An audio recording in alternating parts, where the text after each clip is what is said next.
HP DeskJet 4327 wireless all-in-one color inkjet printer is designed for handling occasional home printing, copying, and scanning in one device. Check whether its configuration fits that job. This video contains affiliate links, and I may earn a commission from qualifying purchases. The supplied listing states, perfect for basic printing needs, print everyday color documents like to-do lists, letters, financial documents, and recipes. This matters most when evaluating the supported connections and paper handling.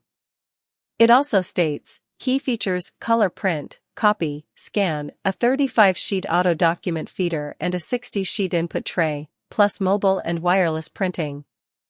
Use that detail to judge the routine document types named in the listing, rather than treating the feature list as proof of performance.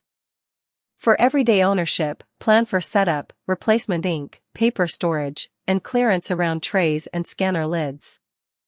Before ordering, confirm dimensions, included parts, power, and compatibility.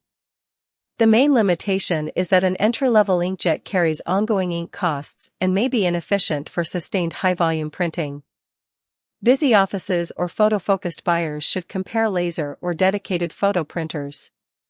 Overall, HP DeskJet 4327 wireless all-in-one color inkjet printer best fits shoppers focused on handling occasional home printing, copying, and scanning in one device whose setup matches the supported facts.